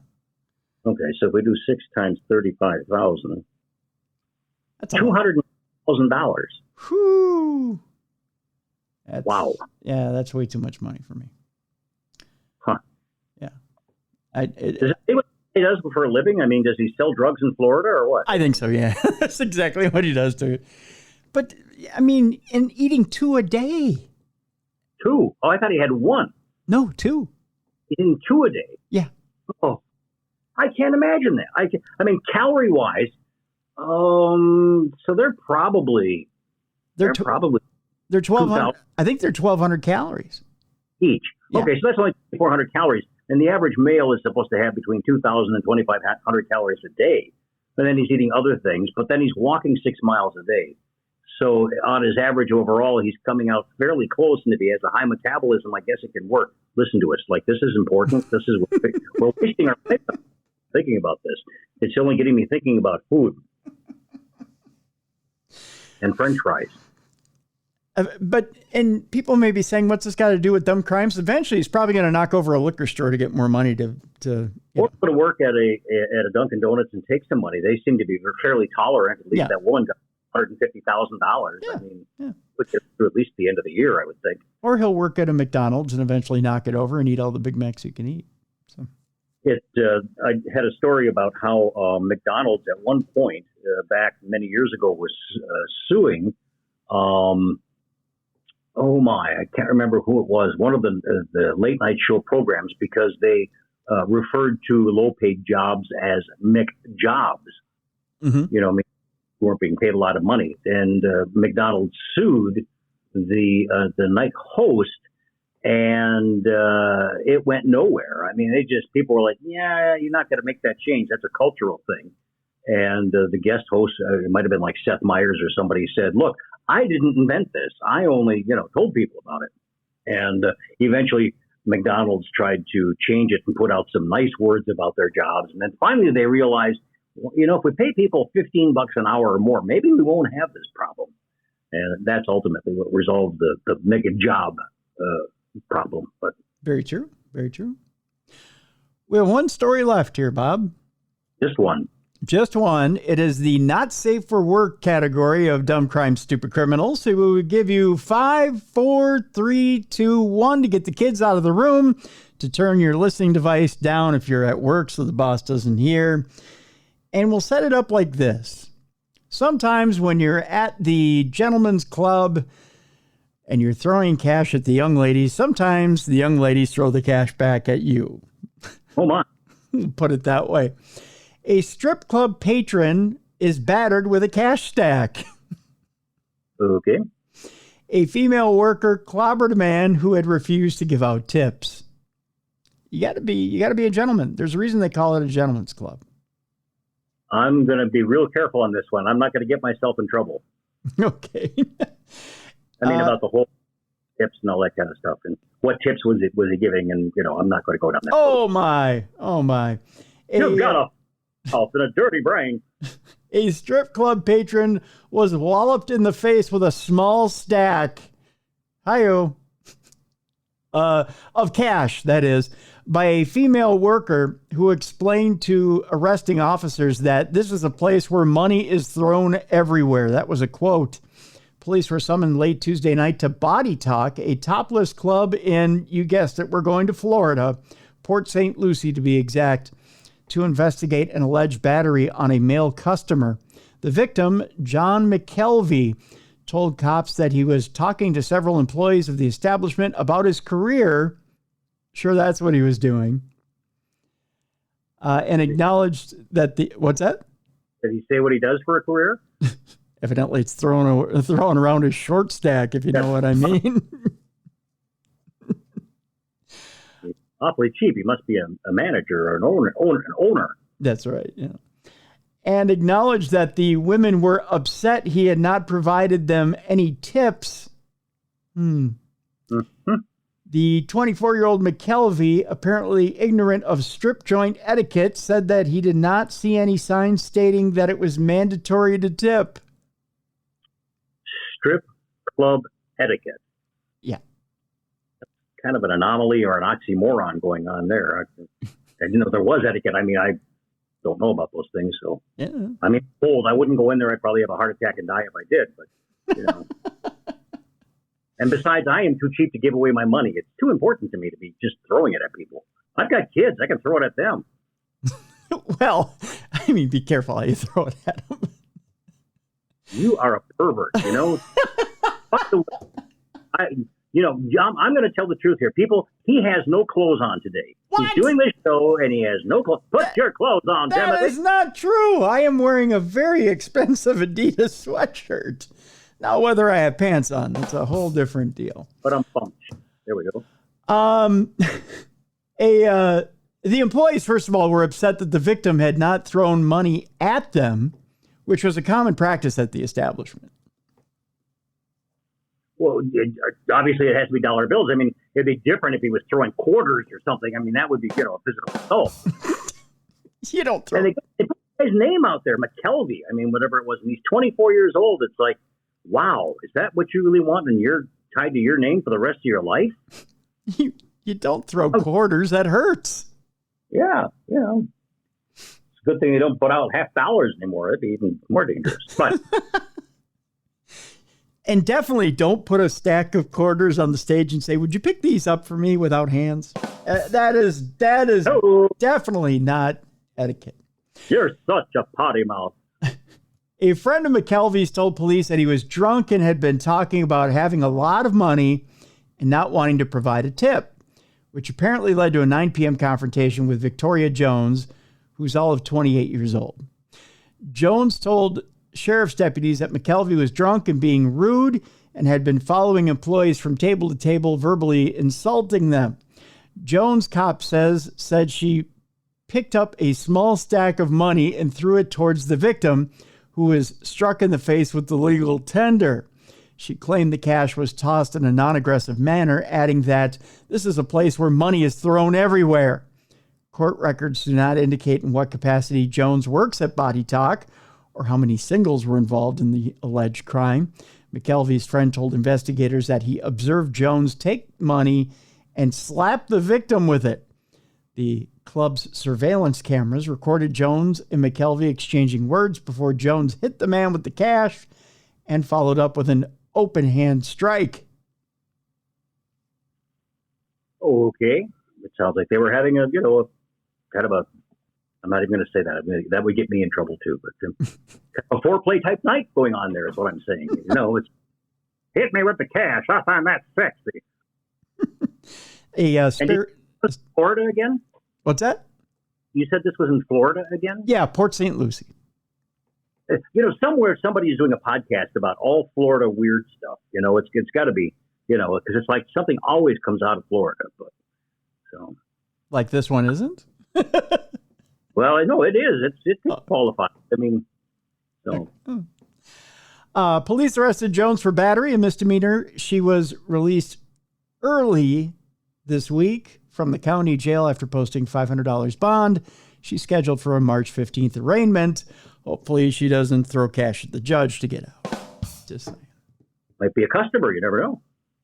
Oh, I didn't think of that. Maybe.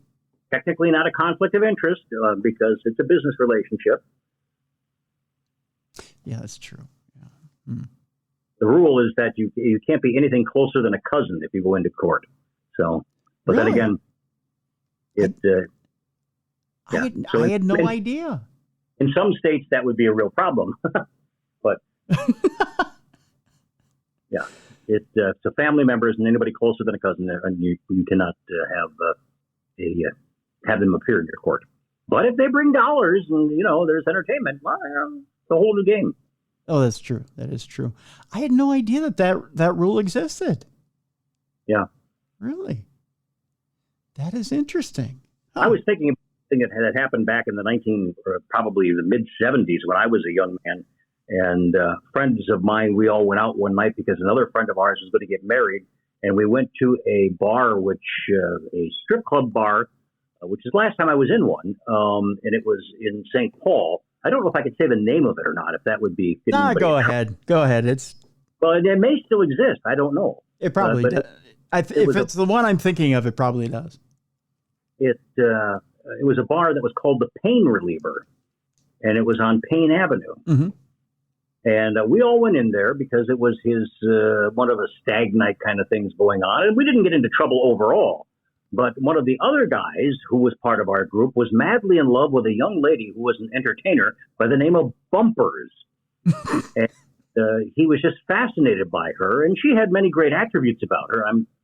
So I can't deny that. And but anyways, it turns out that this friend of mine, whose name I will not give, mm-hmm. had been helping to support her in the sense of about $100 an hour is what it turned out at. I didn't know this until later on. Wow. And but then we found out that there was a possibility that there was going to be like a raid or something. I wasn't going to say a bust, but there was going to be a raid on this bar that night. So we hurried up and left, and we had been consuming quite a bit. And we had this habit back in the 70s of stealing gas caps from cars because they had little logos on them and emblems. Like they had a Gremlin on the Gremlin car. They had an Impala on the Impala. They had a Mustang on the Mustang.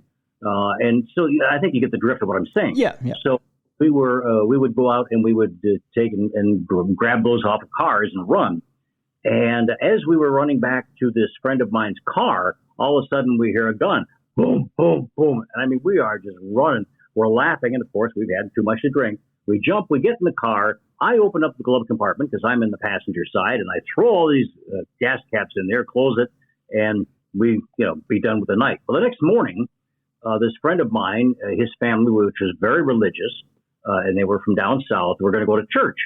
And everybody piled into their cars, and the friend of mine's father got in the car, and he said, I'm not going to say his real name, but he got in the car and said, Johnny, there's something wrong. Your car smells like gasoline.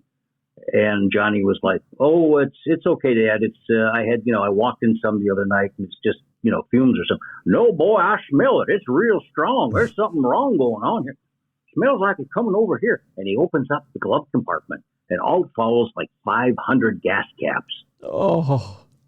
Father looks at him and says, Johnny, is there something you need to tell me, son? It's like, okay. So Johnny was telling us later on, this story, and I said, well, did you tell him about bumpers? Because he may enjoy that part of it. So anyway, it's a long story, but it's true. Every bit of it is true. I'm not making any of that up. So. Bumpers. Yeah, bumpers. She was blonde. I bet. Well, bottle or natural? There was continuity. So, okay. Some bump. Okay, now I'm getting in trouble. And with that, we'll wrap up Dumb Crime, Stupid Criminals. Bob, Urban Legend, Stranger Truth is available on darknessradioshow.com. It has its own page. It's also available on the Swell app, correct? Yes, the Swellcast app. And the great part about that is that if you go to that and you have that app, you can actually leave messages, verbal messages for me and talk about the stories that we have on there. It's kind of a fun thing. It's unique. It's not a huge app of any kind. It's just something that's kind of fun. And not as much fun as this. And this is as much fun as I've had in a long time with my clothes on. You can't say the same thing, but hey, you'll find. Come on now. I'm wearing clothes.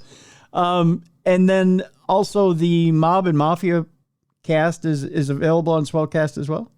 That is available as well. Now, there are the Urban Legend ones, like I said earlier, there's like over 1,300 segments on that. But the Mob and Mafia is a newer podcast. So there's only like about 40 to maybe 45 on their segments. But it's interesting because, like I said, it talks about different criminal activities around the world. It's not a humorous thing. It just actually tells stories about what's going on. One of which, and I'll tell this real quick, is about an Italian member of the mafia who had been put into a high security prison, maximum security prison, and was locked in there with his cohort. And they got out by tying bed sheets together, and they threw it over the wall of the prison. They climbed up these bed sheets, and the video is actually the guy who was the Godfather going over the wall. He comes down on the other side and starts running. He goes about a half a block, and he stops and turns around and looks, and there's nobody following him. There's video. There's nobody following him, and I'm sure he's like, what the heck? So then he just keeps walking. He doesn't even run.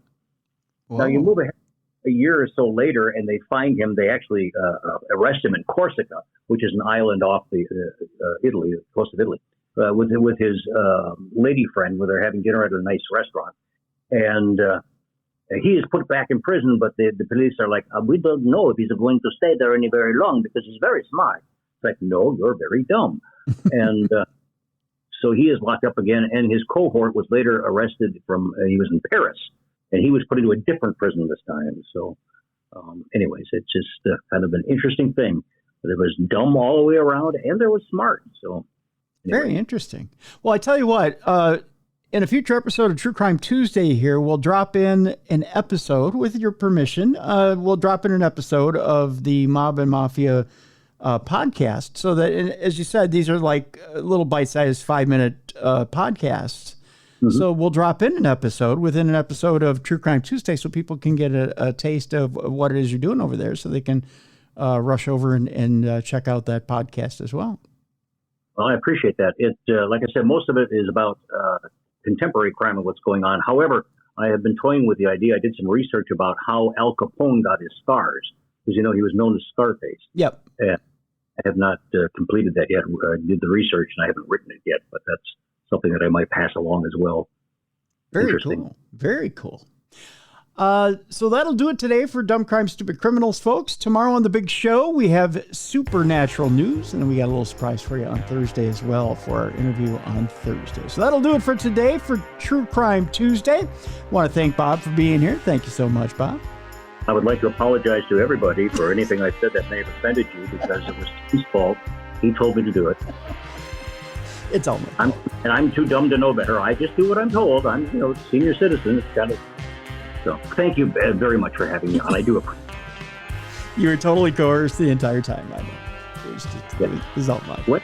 When do you untie these ropes on my wrists? I would like to. They are starting to shake. I have to do that?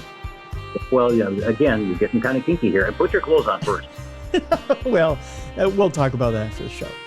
That'll do it for today, folks. Thank you so much to Bob Dennis for joining us. Again, check out Urban Legends and Stranger Truths at darknessradioshow.com or on the Swellcast app. Also, the Mob and Mafia podcast on Swellcast as well on the Swellcast app. We will see you tomorrow for Supernatural News. Thank you so much for joining us here on True Crime Tuesday.